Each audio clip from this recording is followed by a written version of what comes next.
အားလုံးမင်္ဂလာပါဒီနေ့ဒီက fan 27စော်နေလေးကိုတစ်ချက်ချင်းရပြီပေါ့နော်။မအောင်ဆုံးအနေနဲ့ဒေါင်းနေပေါ့နော်။ဒေါင်းနေကအမြတ်တန်ကနေတင်ပေးလိုက်ပြီဆိုတော့ဒီလိုလင်းလေးပေါ့နော်။ဒီလိုလင်းလေးကိုဒေါင်းနေဆိုရင်တို့ကတစ်ချက်ဝင်လိုက်ပေါ့နော်။ဒီလိုမျိုးဆိုပြီးတော့တန်းပြီးဒေါင်းနေပေါ့နော်။ဒီမဲ့ open ခေါင်းပေါ်သာဆိုတာရှိရနော်။နေပြီးတော့ဒေါင်းပေါ့နော်။ဒီလိုမျိုးဒေါင်းလိုက်ပေါ့နော်။လိုင်းမကောင်းလို့ရှိရင်ပူပြခံပြီးဒေါင်းပေါ့နော်။ပူပြရပါပူပြခံရမှာဆိုတော့ကြပူပြခံလို့ရတယ်နော်အဲ့လိုပူပြနဲ့ဒေါင်းပြီးပေါ့နော်ဟုတ်ပြီဆိုဒေါင်းပြီးဆိုရှင်ဒီခုလက်ရှိမင်းလောက်ကြမှာဟာလေးပေါ့ဖိုင်တောင်းမှန်ပေါ့နော်လင်းလေးပေးထားပါတော့ဒေါင်းလောက်ဖိုင်တောင်းမှန်လေးထွက်လာပါလိမ့်မယ်နော်ဒီတောင်းမှန်လေးထွက်လာပါလိမ့်မယ်အဲ့ဖိုင်လေးကိုဆက်လက်ပေးလိုက်ပေါ့နော်ဒီပေးကနေဆက်လက်လေးပေးလိုက်တောင်းမှန်တဲ့လုံးဆက်လက်ပေးပြီးဆိုရှင်အလေကိုဖိလိုက်ဖိလို့ရှင်ကတ်ဆိုတာလေးချက်နေလိုက်ပေါ့နော်နေပြီးရှင်ဒီဘောကပေါင်းလက်ခဏလေးကိုချက်နေလိုက်ပေါ့နော်နေပြီး new folder ဆိုတာရှိအဲ့လိုချက်နေပြီးဆိုရှင်တို့ကနာမည်ပေးလိုက်ပေါ့နော်ဒီက fan 27ဆိုပြီးတော့ပြီးရင်ဒီအောက်ကစာအုပ်ပုံလေးနေလိုက်ပေါ့နော်အဲ့ဆိုရင်ဒါဖိုင်စီလေးအောင်နော်ဒါဖိုင်စီလေးပေါ့နော်ဟိုဖိုင်လေးကိုကြောက်မအောင် software တွေကိုကြောက်မအောင်စီးတဲ့နည်းလေးပေါ့နော်ကိုကဒီမှာတရားပေါ့နော်တရားဖိုင်ပေါ့နော်ဒီပမာဦးဆုံးဘာလို့မလဲဆိုဒီပါဝဲပေါ့နော်ဒီဓာလေးပါဝဲဆိုတာလေးဝင်ပေါ့ပြရင်းပို့ဆိုတာလေးဝင်ပြုဆိုတာလေးကိုချက်နေလိုက်ပေါ့နော်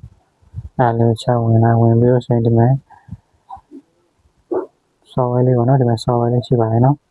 အမင်းကဈေးမရှိပါဘူးတခါတည်းပြီးတော့ install တင်ပါပေါ့နော်ဒီဟာလေးကို install တင်လိုက်ပေါ့ဒီလိုနေရာလေးမှာလူတွေကမလောက်တတ်တာရှိတယ်နော်မီဖုန်းနေဆိုရင်နော်ဒီဘေးကဒီအပြာရောင်နဲ့အောင်ဟိုတော့ဒီဘေးကဟာလေးနေရမှာနော်ဒီဘေးကဟာလေးနေလိုက်ဒီလိုခဏလေးပေါ့နော် security ဟိုဟာလေးရှိလို့ပေါ့ဒီလိုလေးတည့်ပေးလိုက်ပေါ့နော်ဒီလိုလေးဝင်အောင်လို့တည့်ပေးလိုက်အဲ့ဆိုရင် install တင်လို့ရပါတယ်နော်ဆိုရင် install တင်တဲ့နေရာမှာဒီလိုမျိုးရှိရဆရာလိုမျိုးပုံစံမျိုးလေးတင်ပေးပေါ့နော်အဲ့ဒီ install တင်လိုက်ပေါ့နော်continue ကိုနှိပ်ပေါ့ဒီနေရာမှာလည်း install မတင်လိုက်ကြဘူးနော်ဒီဘောကအဆက်34ကိုနှိပ်လိုက်ပေါ့နော်ဒီတရုပ်စာလေးကိုနှိပ်လိုက်ပေါ့ဒီနေရာမှာလက်ဝဲပေးထားရှင်လက်ဝဲပေါ့နော်ဒါမှမဟုတ်ပင်းဒီမှာလောက်ခါအောင်ရှင်ပင်းနံပါတ်တွေထည့်ပေးလိုက်ပေါ့နော်အဲ့ဆိုရင် install တင်လို့ရပါတယ်ဒါကတော့ Redmi ဖုန်းတွေမှာအဲ့လိုမျိုးဖြစ်တာများတာပေါ့နော်အခု install တင်ပြီဆိုရှင်အမှန်တော့ဘာလုပ်မလဲဆိုတော့ဒီဘောက Android ဆိုတာလေးပေါ့နော်Android ဆိုတာလေးထည့်ဝင်ပြီးတော့ဒီဟာလေးကိုတော့ copy ဆိုတာလေးနှိပ်လိုက်ပါတော့နှိပ်ပြီးတော့ device store တွေက Android off ပတ်ချတယ်ပေါ့နော်အဲ့လိုချအောင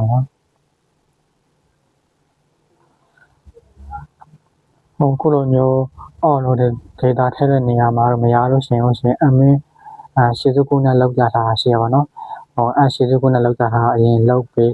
မှခုလိုမျိုး data တွေ on တွေထည့်ပေးပါနော်အဲ့လိုမျိုးအမင်းဒီ channel မှာလည်းတင်ပေးထားရပါတော့ခု gain တင်တဲ့ channel မှာလည်းရှေ့စုကုနဲ့ data တင်ပြီးဆိုပြီးတော့ data ထည့်ပြီးဆိုပြီးတော့အမင်းလင်းလေးချပေးထားတာပါနော်အဲ့လင်းလေးချလေးတွားကြည့်ပေးပါနော်အဲ့ဒါမကြည့်ဘဲနဲ့တော့data ထည့်မရတော့ဘာလဲလာမပြောတော့ပါနော်အမင်းရှာလေးလောက်ကြထားအဲ့ဒါလေးကိုအရင်လောက်ထားပါနော်အရင်လောက်ပြီးသားလောက်ထားရလို့ရလောက်ပြန်လို့ဆရာမလို့ပေါ့နော်လောကလေးတည့်ရလို့ရှိရှင်းလို့မျိုးလောက်ပေးပါနော်ဟုတ်ပြီအော်ထည့်ပြီးပါပြီဆိုရှင်ပြန်ထပ်ပါနော်ပြန်ထပ်ပြီးတော့ဒီမှာ software ရပါနော်ဒီ software ရှိရပါနော်ဒီ software ကိုဝင်လိုက်ပါနော်ပြီးရင် go to setting ဆိုတာရှိပါနော်အဲ့လိုနဲ့ပြီးတော့ permission ပေးရမှာပဲနော်ဒီ permission လေးတွေ allow always ဆိုတာလေးကိုကောင်းနေပြီပေါ့နော် allow always ဆိုတာလေးကိုနှိပ်ပါကျောင်းတယောက် setting ဒီနေရာမှာ permission တွေညမတူဘူးပေါ့နော်ဒါပေမဲ့အကောင်လုံးအမှန်တည်းဖြစ်အောင်လို့မလို့ allow always ဆိုတာလေးကိုနှိပ်ပေးပါနော်တချို့ setting တွေဆိုရင်ကွဲတာရှိမှာပေါ့နော်ဆိုရင် allow လို့ပဲပါပဲရှိမှာကျန်တာတွေမပါဘူးပေါ့နော်နောက်အဲ့လိုမျိုး all လုံးပါဘူးပေါ့နော်ဒါပေမဲ့ setting မတူလဲအကောင်လုံးဖွင့်ပေးပါနော်အဲ့ဒါမှဖန်ဝင်ပါပါဟိုအကောင်လုံးဖွင့်ပြီးဆိုရှင်session ပေါ့နော် session ပြီးတော့ ဒီခုနဒေါင်းတော့ပြန်သွားမယ်နော်အဲရုပ်ရှင်တွေပါတူပေါ့နော်ဒီအောက်ကဖိုင်ကထည့်စရာမလိုပါဘူးနော်ထည့်လည်းရတယ်မထည့်လည်းရတယ်ဘာမှမဖြစ်ဘူးနော်ဒီဟိုအောက်ကဟာလေးပေါ့နော်ဒီဖိုင်လေးကိုတောက်ပါမယ်ဒီဖိုင်လေးပါဒီဖိုင်လေးကိုတောက်ပြီးဆိုရင်သူကဟိုထည့်အောင်ပေါ့နော်ဒေတာထည့်ရမှာပါနော်ဟိုဒေတာထည့်ရမှာပါဒီ copy ပေါ့နော် copy ယူပြီးရင်ဒီမှာစတိုးရဲ့တော့အနာရဲ့တော့မဒေတာရဲ့တော့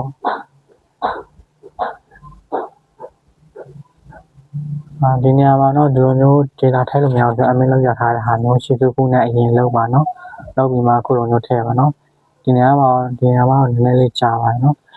တခြားလေးစိတ်ရှိရှိနဲ့စောင့်ပေးပါနော်ဘာလို့ဆိုဒီလိုနေရာနည်းနည်းကြာတယ်ဒေတာထည့်နေနဲ့ဖုန်းတစ်လုံးနဲ့တစ်လုံးမတူပါဘူးနော်ဒါလည်းကျ15မိနစ်စောင့်တာရှိရင်နိုင်ခွက်စောင့်တာရှိရင်နိုင်ခွက်ထက်ကြာလို့ရှိရင်တော့မစောင့်တော့ဘူးနော်ဆက်ရှင်းဖုန်းလေးပါလေးနည်းနည်းဆက်ရှင်းပြီးတော့ပြန်ပြီးတော့ထည့်ကြည့်ပါနော်ကိုအမင်းကတော့နည်းနည်းလေးစောင့်ပါနော်နည်းဆုံးတော့15မိနစ်10မိနစ်လောက်စောင့်ပါပါနော်အဲ့ဒါလေးခဏစောင့်ပေးပါနော်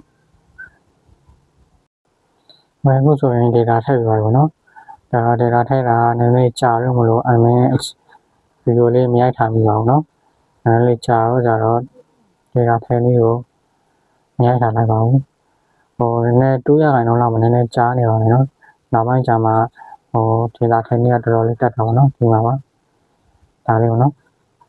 ခုန data ထည့်လေးပြထားအောင်နည်းနည်းလေးကြာသွားလို့ပါဟိုက data ထည့်ပြီးဆိုရှင်တောင်းတော့လည်းပြန်လာပါနော်ပြန်လာပြီးတော့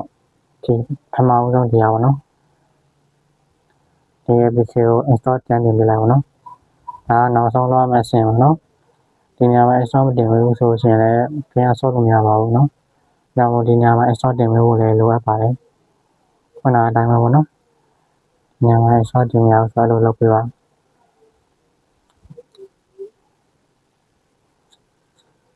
ဟုတ်ပြီရှားပြီးဆိုရင် software တွေလိုက်တော့ပေါ့နော်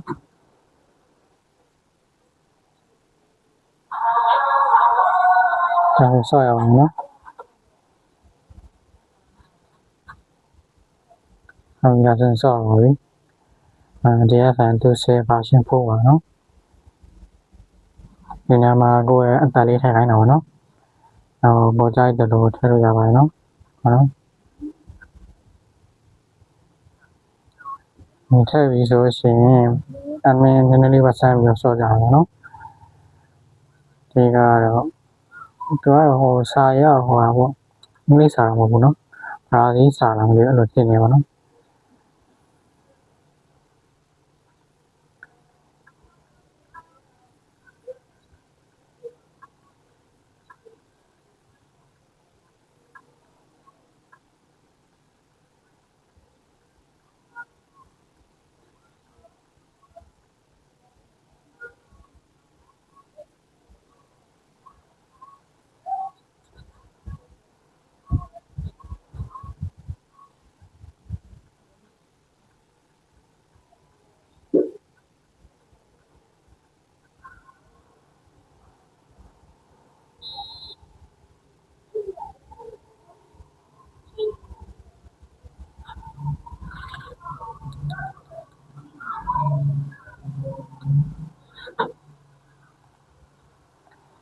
တန်လေးအောင်ပါဖို့နော်နောက်ကတရှင်းတန်လေးပဲပါပါတယ်